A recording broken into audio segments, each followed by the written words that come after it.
दो कम्युनिटी इस देश में, माइनॉरिटी और दलित, इन दोनों में जनसंख्या सबसे ज़्यादा है। दलित और अल्पसंख्यक दो ऐसे समुदाय हैं जिसकी जनसंख्या सबसे ज्यादा है।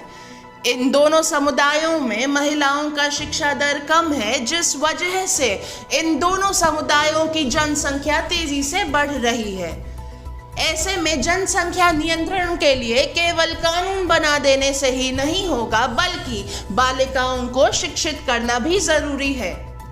ये तमाम बातें वैशाली में निर्माणाधीन बुद्ध सम्यक दर्शन संग्रहालय का निरीक्षण करने पहुंचे भवन निर्माण मंत्री अशोक चौधरी ने जनसंख्या नियंत्रण कानून को लेकर यह बड़ा बयान दिया। जनसंख्या नियंत्रण कानून को लेकर मुख्यमंत्री नीतीश कुमार के सुर में सुर मिलाते हुए अशोक चौधरी ने कहा कि जनसंख्या नियंत्रण के लिए केवल कानून बना देने से नहीं होगा, बल्कि बालिकाओं को शिक्षित करना भी जरूरी है।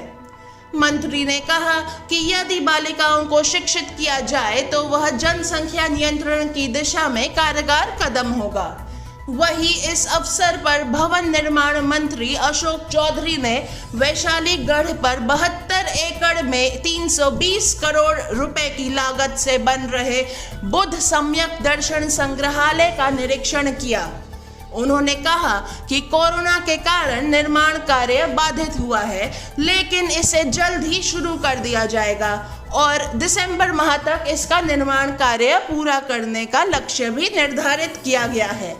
बुद्ध सम्यक दर्शन संग्रहालय का निर्माण कार्य बंद पाए जाने के बाद मुख्यमंत्री ने मामले में संज्ञान लिया था, जिसके बाद भवन निर्माण मंत्री अशोक चौधरी मौके पर पहुंचे और नीतीश सरकार की ड्रीम प्रोजेक्ट का निरीक्षण किया। सर, एक जनसंख्या नियंत्रण जो उत्तर प्रदेश में जो कानून लाया गया है, क्या आपने यहाँ भी कुछ इस तरह का कानून? ऐसा है कि आज के समय में सिर्फ दो कम्युनिटी इस देश में, माइनॉरिटी और दलित, इन दोनों में जनसंख्या सबसे ज़्यादा है। क्यों? क्योंकि लिटरेसी लेवल कम है यहाँ पर जो सोशल स्टेचर है, जो एजुकेशन का स्टेचर है, वो सबसे कम है। इसलिए वहाँ पर ज़्यादा है पॉपुलेशन की संख्या जो ज़्यादा है। तो क्योंकि यहाँ लिटरेसी लेवल कम है, जब लड़कियाँ और हम लोग ये लोग पढ़ लेंगी तो निश्चित रूप से कम होगा। लेकिन और इस पर बहस की ज़रूरत है और इस पर काम करने की ज़रूरत है। लेकिन अगर हमारे मुख्यमंत्री का मॉडल सब जगह इस तरह का लड़कियों को पढ़ाने का मॉडल अगर होगा तो उस बहुत चीज़ों में, सिर्फ जनसंख्या नहीं, बहुत चीज़ों में इसका फ़ायदा होगा। कि कोविड का समय है तो निश्चित रूप से सब प्रोजेक्ट्स डिलेड हुए हैं, उसमें ये भी डिलेड हुआ है। लेकिन माननीय मुख्यमंत्री जी इसके लिए चिंतित हैं और चाहते हैं कि इसको जल्द से जल्द इसको कंप्लीट कराया जाए।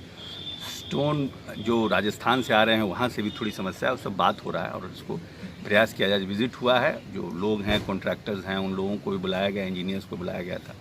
जो उनकी समस्याएँ हैं वो सबको एड्रेस किया गया है। हम समझते हैं कि इन लोगों ने कमिटमेंट किया है कि दिसंबर तक कंप्लीट करके देंगे, तो हमको लगता है दिन रात काम शुरू होगा, जल्द से जल्द ये कंप्लीट होगा। प्रयास जारी है।